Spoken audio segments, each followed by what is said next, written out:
tutazungumzia mambo makuu matano ambayo ameyataja Mtume sallallahu alaihi wasallam kwenye hadithi yake aliposema khamsu min alfitra. Mambo matano ni sehemu katika usafi wa kimumbili wa mwanadamu. Jambo la kwanza, Mtume sallallahu alaihi wasallam akasema al-istihdad, kunyoa sehemu za siri. Jambo la pili, Mtume sallallahu alaihi wasallam akasema wal khitan, na kutayiri. Jambo la tatu, Mtume akasema waqasu sharib, kupunguza au kunyoa kabisa sharubu. Lakini jambo la nne, Mtume sallallahu alaihi wasallam akasema wanatful ibti, kungoa nywele za kwapa au kuzinyoa kabisa. Jambo la mwisho na la tano, Mtume sallallahu alaihi wasallam akasema wataqlimul adhafir, na kukata au kupunguza kucha. Haya mambo matano yamegawanyika katika sehemu kuu tatu. Sehemu ya kwanza dini, sehemu ya pili kiafya, na sehemu ya tatu ni katika maisha ya wanadamu ya kawaida, maanake ni mila na desturi, kufanya moja kati ya hayo mambo au sehemu katika haya mambo matano. Muda wa juu sana ambao mtu atakaa pasina kufanya haya mambo matano kwa mujibu wa maelekezo ya sheria ya Uislamu ni siku 40. Anas bin Malik katika hadithi anasema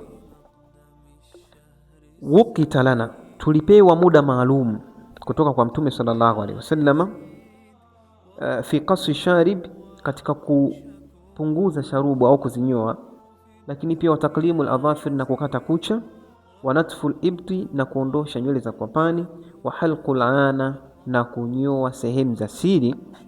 Tulipewa muda maalumu, na huo muda alla natruka akthara min 40 laila, tusiache kufanya hivyo, tusiache kufanya kunyoa, kusafisha zaidi ya siku 40.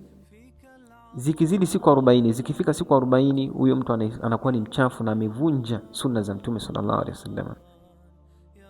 Kulingana na kwamba wanadamu wanatofautiana katika kuota nywele, kuna ambaye zinaota haraka, kuna ambaye zina hivyo. Basi kiwango cha juu au muda mrefu wa juu ukawa ni siku 40, mwezi mmoja na siku 10. Mtu akivuka hapo anakuwa ametoka katika hali ya kawaida ya usafi, ameingia kwenye hali nyingine kabisa, ima anatoa harufu au ana muonekano mbaya katika sehemu, baadhi ya sehemu katika maumbile yake. Sharubu zikae siku 40, utakuwa na muonekano gani? Sehemu za siri zikae bila kunyolewa siku 40, utakuwa na muonekano gani? Kwapa usinyoe siku 40, utakuwa na muonekano gani? Kwa wale ambao wanaota nywele za kwapani, utakuwa na muonekano gani? Kucha siku 40 bila kuzikata, utakuwa na muonekano gani? Umeenda kukidhi haja chooni, mkono unaotumika kusafisha unakucha, wewe unatarajia kwamba ule uchafu utaondoka wote katika kucha zako, au utakuwa unapata kazi mara mbili? Baada ya kujisafisha chooni unaanza tena kuchukua vijiti na kuchokonoa kucha. Kwa hiyo kuchunga haya yote na mengineyo mengi, Mtume sallallahu alaihi wasallam akaweka zaidi ya siku 40, mtu anakuwa amevuka katika hali ya kawaida ya usafi. Inabidi mtu ajisafishe kabla ya kufika siku 40 na kuvuka siku 40. Kwa hiyo haya mambo tumeyagawa sehemu kuu tatu. Kumbuka hizo sehemu kuu tatu tunaanza kuzielezea kama ifuatavyo. Tutaanza na sehemu ya kwanza ambayo ni dini. Katika upande wa dini, jambo ambalo linahusisha dini peke yake ni kunyoa sharubu. Mtume sallallahu alaihi wasallam anasema khalifu al-yahuda wa nasara, kuweni kinyume na taratibu za Kiyahudi na taratibu za Kikristo. Wayahudi wao walikuwa wanafanya nini katika sharubu? Katika sharubu na ndevu, wao walikuwa wanafuga sharubu, yani hawanyoi sharubu, zinajaa hapa, yani utadhani ndevu zimehamia hapa. Walikuwa hawanyoi sharubu. Lakini upande wa pili ambao ni wa Kristo, wao walikuwa wananyoa sharubu na wananyoa ndevu, maana vyote wanaviondoa.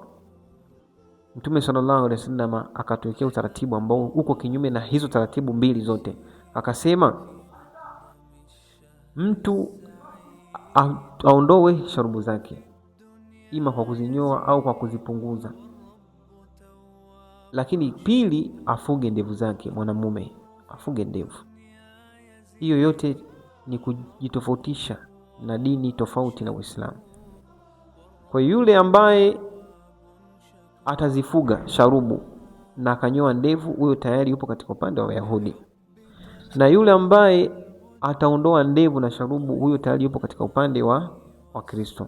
Kwa hiyo kutofautiana na hao ni lazima ufanye kama ambavyo Mtume sallallahu alaihi wasallam amesema. Hiyo ni katika upande wa dini. Ama tukija katika upande wa afya, kiafya sasa, kuna mambo makuu manne ambayo haya yanahusisha afya. Kuna jambo kuu moja ambalo linahusisha afya peke yake, japokuwa mambo yote ukitizama yanahusisha afya, lakini jambo ambalo tunalilenga hasa kwenye afya ni kutahiri. Kutahiri hiyo ina madhara moja kwa moja, yani hata kwa yule ambaye hajafanya tafiti kunako madhara yanayopatikana kwa mtu ambaye hajatahiri. Madhara hata ukikaa tu kujifikiria unaona kabisa madhara, huyu mtu anapata madhara tena makubwa sana. Mtu anapokwenda kukidhi haja ndogo, mwanamume kama hajatahiri, lazima ile haja itabaki katika ile govi la sehemu zake za siri. Matokeo yake ni ataenda kusali katika swala yake akiwa na najisi hapo katika sehemu ya siri, haijaondoka. Na hata kama akisema au anaisafisha, itamchukua muda sana, itakuwa ni kama adhabu kujisafisha. Na huenda hata akajisafisha vipi na bado kukabaki kuna athari za najisi. Ndio maana Mwenyezi Mungu akatuambia kutahiri.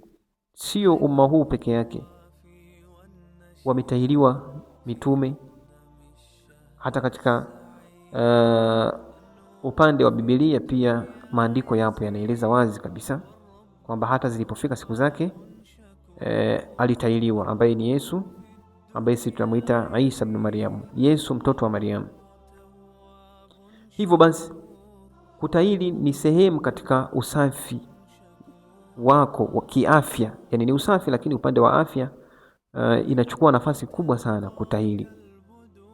Lakini pia matokeo yake katika upande wa afya ambao ndio tunalenga, mtu anapokaa na huo uchafu au hiyo haja ndogo, mabaki ya haja ndogo yaliyobaki baada ya kukidhi haja yake, kila anapokuwa anazidi kukaa inatengeneza uvundo katika sehemu za siri.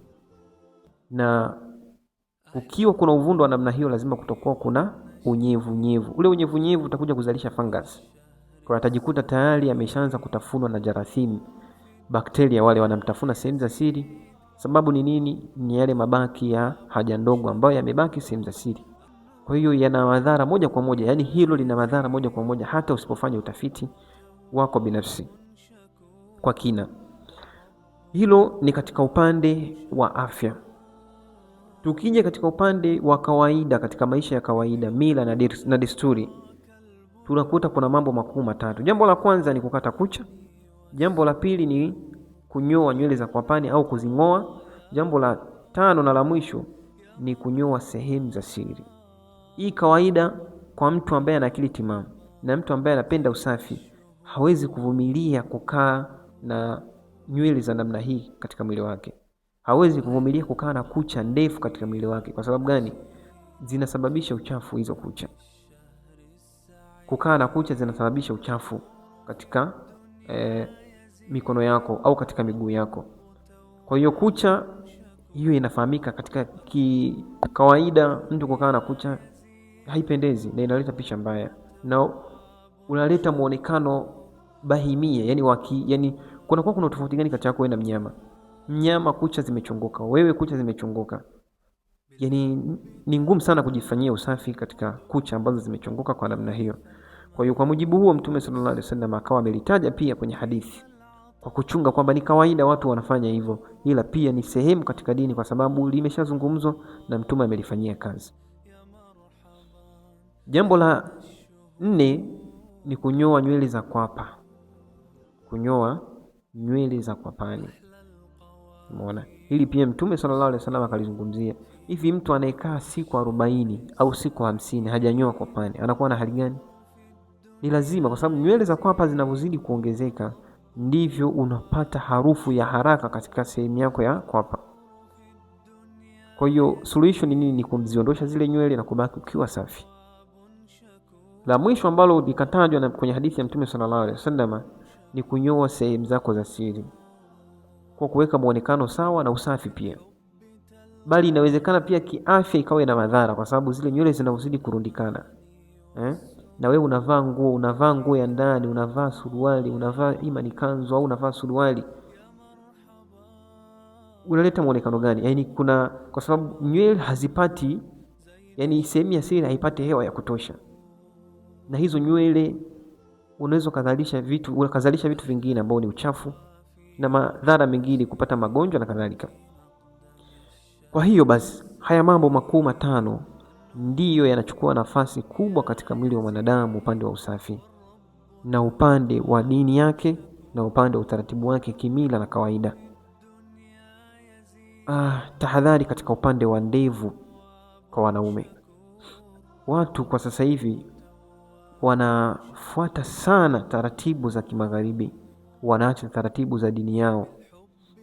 Yaani kwa sasa hivi mtu akichukua simu yake au akaangalia kwenye television na kadhalika, kwa sababu teknolojia imekuwa, akimwona mtu ambaye hana maarifa yoyote kuhusu dini na wala hana maarifa yoyote katika future ya maisha yako wewe, amefanya jambo fulani, hata kama linafaa au halifai, watu wako tayari kuliendea, kwa sababu yule mtu ni maarufu, kwa sababu wale watu ni maarufu, kwa sababu wale watu wanaongelewa vizuri. Hiyo sio sahihi hata kidogo. Katika upande wa ndevu, watu wamekuwa wanaacha misingi ya dini yao, watu wanaacha misingi ya Uislamu, wanafuata eti kuacha ndevu ni uchafu. Nani kakwambia ni uchafu? Anikwambia ni uchafu, hebu mwambie afuatilie ni yapi madhara ya kunyoa ndevu, yaani kuondoa ndevu kabisa ukabaki plain, ukabaki wazi, hamna chochote.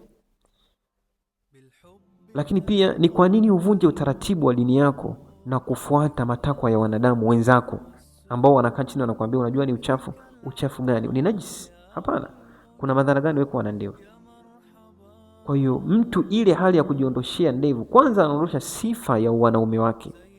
Yaani katika sifa, the first sifa za kwanza za kumtambua mwanamume, ndevu zako. Allahumma, labda kama mtu Mwenyezi Mungu hajamruzuku kuwa na ndevu, lakini kama mtu ana ndevu, zitengeneze vizuri, ondoa sharubu, fuga ndevu zako, weka mafuta, paka vizuri, pendeza, unakuwa mtanashati safi kabisa. Alafu sasa uje uone kama kuna mtu atakwambia ndevu ni uchafu.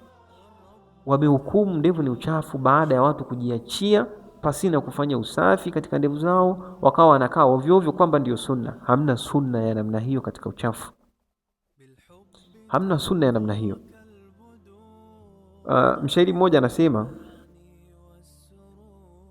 yuqda ala almar'i fi ayami mihnatihi hatta yara hasanan ma laysa bilhasan. Itakuja kufikia muda kwa mwanadamu katika masiku yake na miaka yake anayoishi, inafikia hatua anaambiwa jambo baya anapendezeshewa, anaona ni zuri, na anaambiwa jambo zuri watu wanalibadilisha linakuwa baya, na anaona kweli hili ni baya.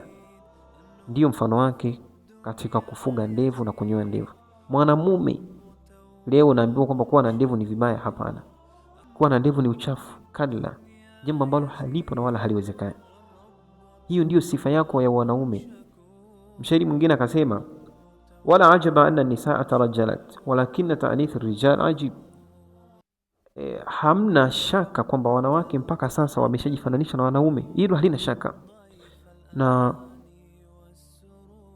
Lakini cha ajabu zaidi ni wanamume kujifananisha na wanawake. Kwa sababu gani inakuwa ni ajabu? Kwa kawaida aliye chini, yani ambaye daraja yake ni ya chini kidogo, na yule ambaye aliye juu, wajua wakijifananisha na wa chini, yani wewe ni baba, mtoto wako anafanya upuuzi na ujinga, ukajifananisha naye, ukamuiga yule mtoto wako, utaonekana ni baba mwenye akili? Utaonekana hamna kitu kichwani,